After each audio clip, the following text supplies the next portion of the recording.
Hi there, and welcome again to the Explaining History podcast, and today I'm going to talk about the politics of national service in Great Britain between 1945 and 1949. I'm working from the brilliant book National Service by Richard Vinan, and the reason why I want to talk about this is because national service, the conscription of young British men into the army, was really a kind of a historical anomaly.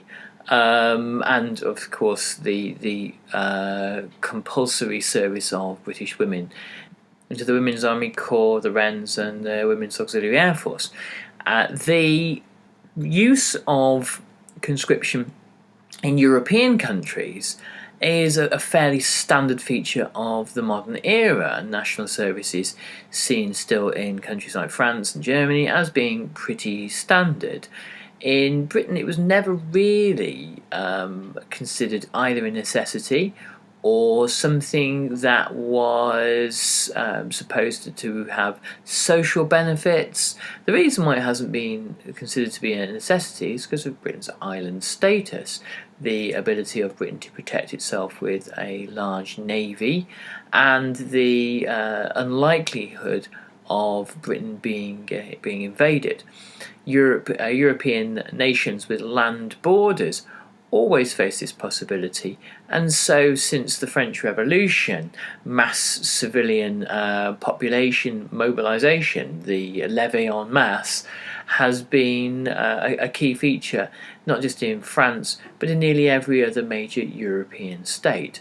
And the social and political ideas behind national service are in part, in some parts of Europe, to draw people into the idea of the nation, to draw people into the idea of the patrie, the fatherland, to sacrifice and serve on the behalf of the nation, and to help shape notions of national identity, service and sacrifice.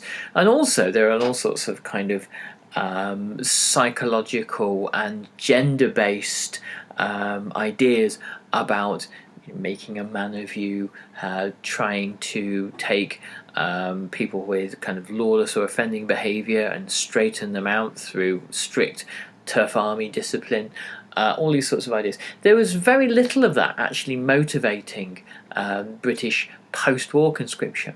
Most British post-war conscription was motivated by Britain's immediate military realities.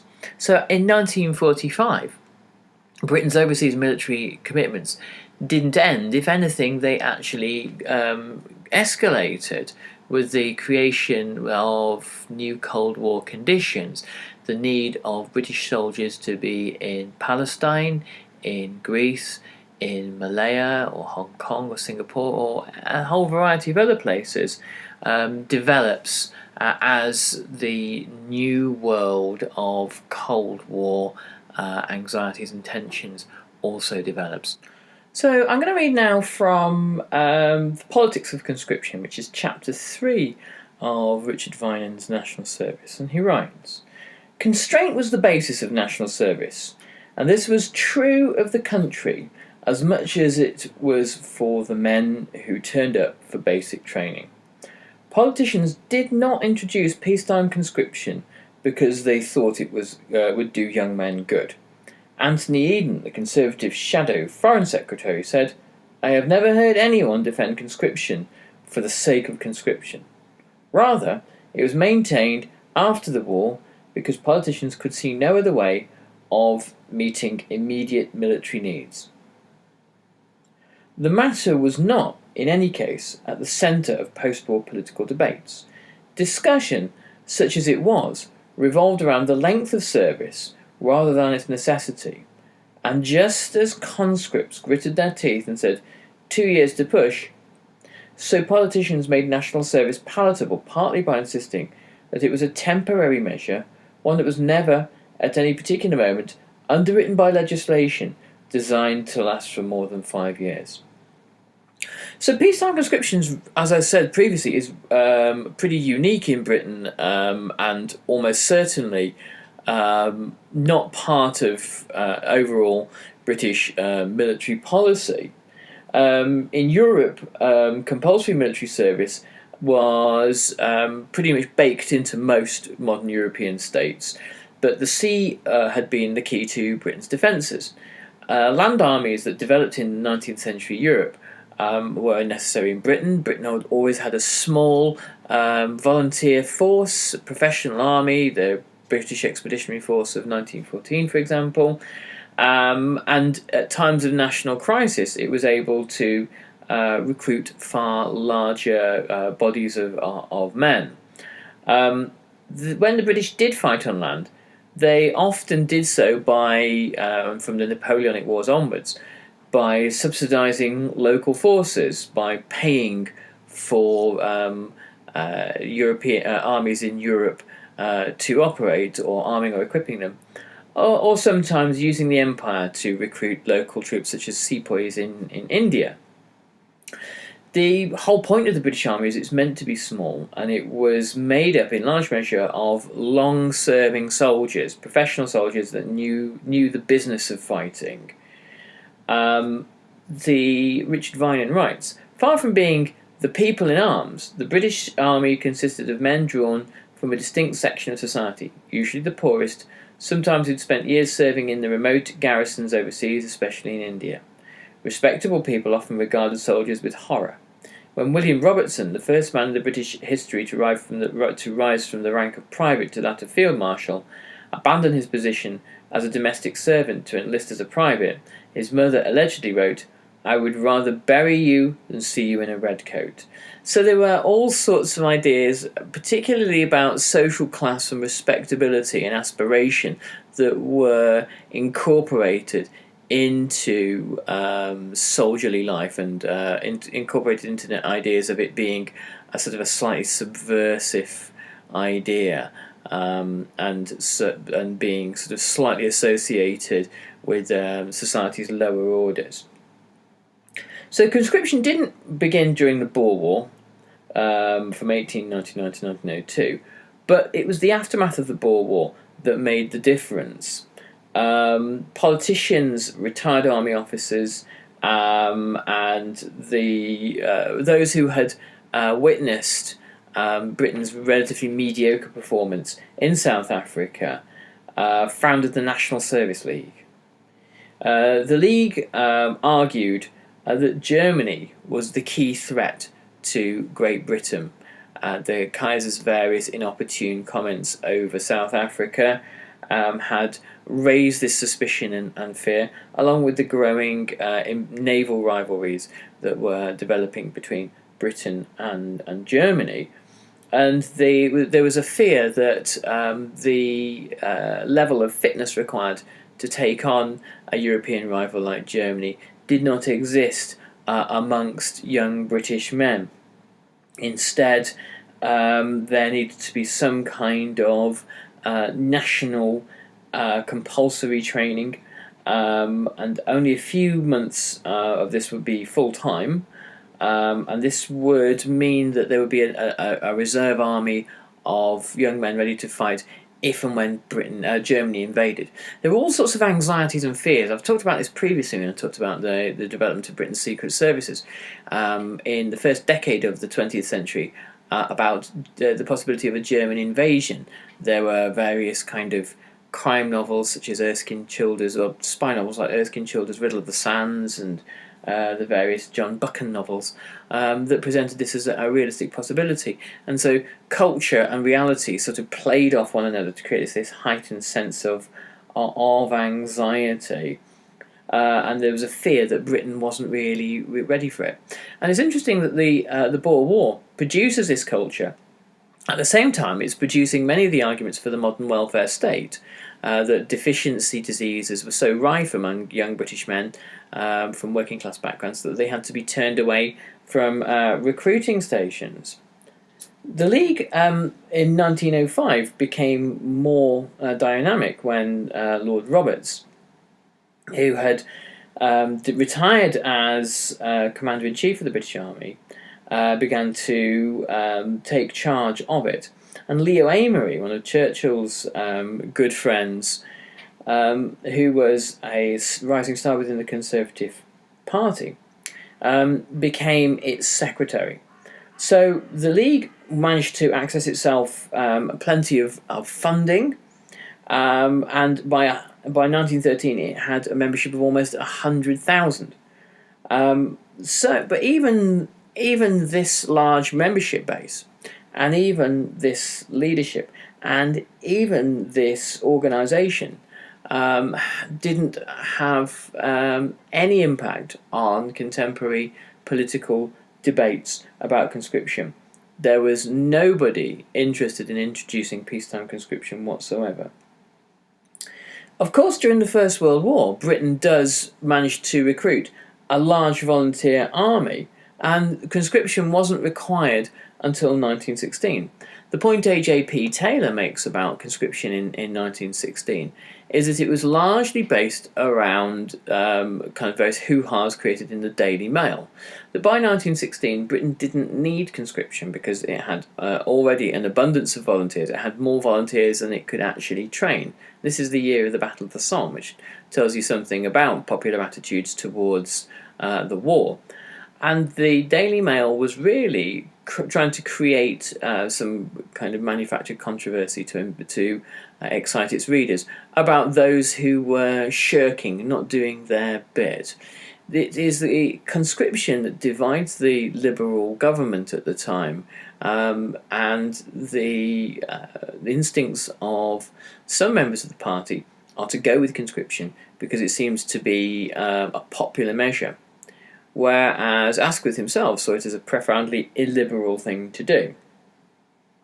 So, Richard Vian writes, during the First World War, Britain raised a large army, but conscription was not introduced until 1916. Indeed, in some ways, deliberate direction of manpower, the word itself was coined during the war, was about keeping men out of the army as much as getting them in, because the voluntary recruitment campaigns that took place in the war had stripped factories of their workers. Sir Auckland Geddes, later of Geddes Axe fame, a member of the National Service League and the first Minister of National Service, later suggested that the main function of such a ministry should be to prevent the militant and pugnacious young men of the country flocking in excessive numbers into the fighting services to the detriment of essential civilian activities. So the Churchill government during the Second World War made sure that there were reserved occupations, that men and women were kept to reserved occupations that prevented them from going to the front line. And these were things such as train drivers, coal miners, teachers, and doctors. The kind of stuff that would keep the country actually going. So in the 1920s and 30s, conscription is barely discussed in Britain. Germany obviously had no conscription at this time. Germany had an army of 100,000, and there was no clear military threat to Britain. Charles de Gaulle in France published a book in 1934 called Towards the Professional Army, or Vers l'Armée de Métier. And it was scandalous in France because it called for the professionalisation of the army, which was seen as an anti-democratic measure. The idea that the army could be taken out of the people's hands, that the kind of conscription was no longer necessary, was actually seen as a fundamentally bad thing. A professional army in Britain was just simply a given, taken for granted. The sizes of the British Army were limited by the state of public finances from 1929 to about 1934. Obviously, public finances are in a terrible crisis. During this time, shipbuilding goes into radical decline. And through this sense that the army was really the last resort for otherwise unemployable men, there was nothing really contributed to the esteem of the armed forces, other than it being seen as a kind of a glorified dole queue.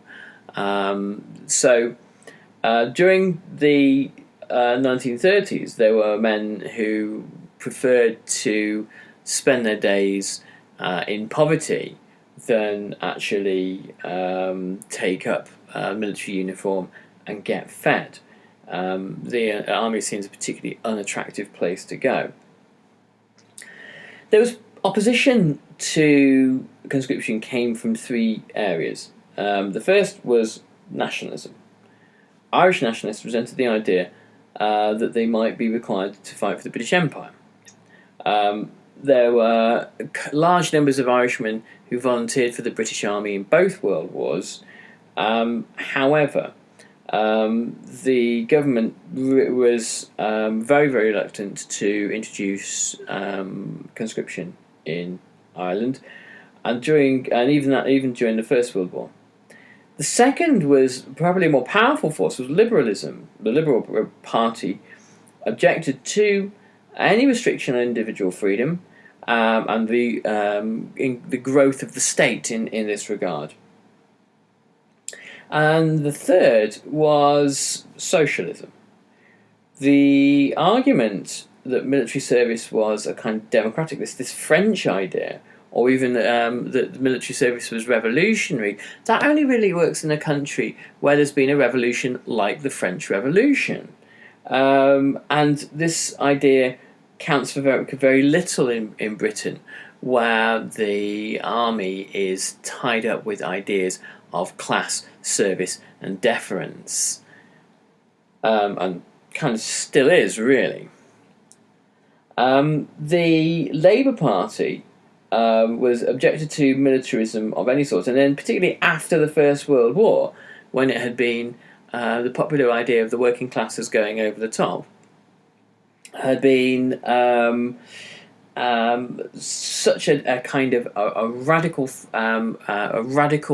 force changing the debate regarding national service and shifting that debate to the left and seeing national service as really kind of almost class exploitation, that there was very little scope for these kinds of debates during the 1920s and 30s. Labour politicians were afraid of the possibility of industrial conscription, that workers might be forced to work under government control in factories, or that military discipline might even be used to break strikes, that they might be seen also as not in the national interest and against the interests of the state in peace or war.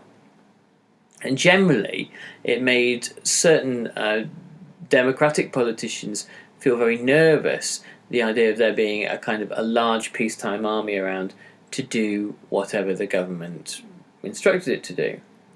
The left of the Labour Party had complicated relations with the army during the 1930s because, on the one hand, there were those who worried about a more authoritarian government breaking democratic norms in Great Britain, but also there was a belief that rapid rearmament should happen because of the threat of Nazism. When Nazi Germany eventually brought about conscription in April 1939, Neville Chamberlain introduced the Military Training Act, which required all men aged 20 to 22 to undergo 6 months of training as militiamen. This was opposed by the Labour Party. In September that year, there was no opposition when the government brought about the National Service Act, which conscripted men between 18 and 41 to register for military service.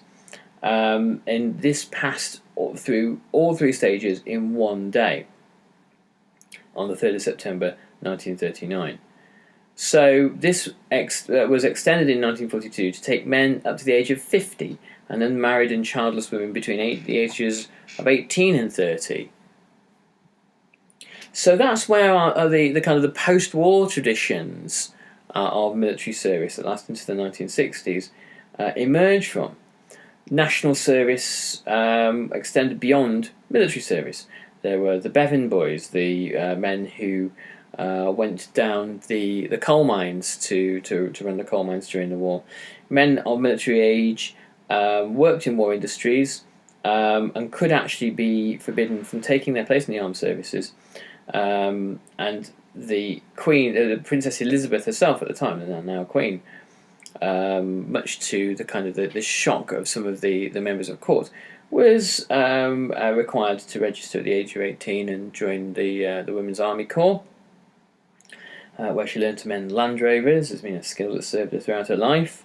And at this phase, conscription is pretty uncontroversial. A country that has been bombed by Nazi Germany, that has seen off the threat of invasion, is more likely to take the need for mass military service pretty seriously. At the end of the war, British generals and politicians began to discuss with one another about the continuation of the policy. Abolition would have been difficult when there were British servicemen all over the world. It's difficult to simply just say come home when there are troops in place. They're normally there for a reason. They're normally carrying out operations, be it not necessarily against Germany, Japan or Italy, but as the war has ended, against the new realities that confront them in far more kind of complex situations. And to carrying out sort of, I suppose you call police actions, which is the British troops were required really to act as a kind of like a gendarmerie in areas that Britain had fallen under Britain's control during the war. These range from Java and Sumatra to Vietnam. There were British soldiers, of course, all over Europe. The various different roles that British soldiers took part in was exacerbated as it would appear that India was about to become independent. And from 1945 onwards, the Army of India can't really be relied on anymore because it simply refuses to carry out the colonial policing work that the British want due to the various kind of crises and politics of the war.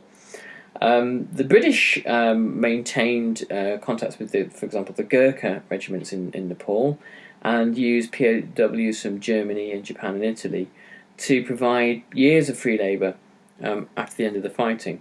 There were Poles that remained with the British Army until 1949, and the British government did consider creating a foreign legion, which would recruit from the various dispossessed and the various sort of stateless young men in Europe who had fled communism and or Nazism.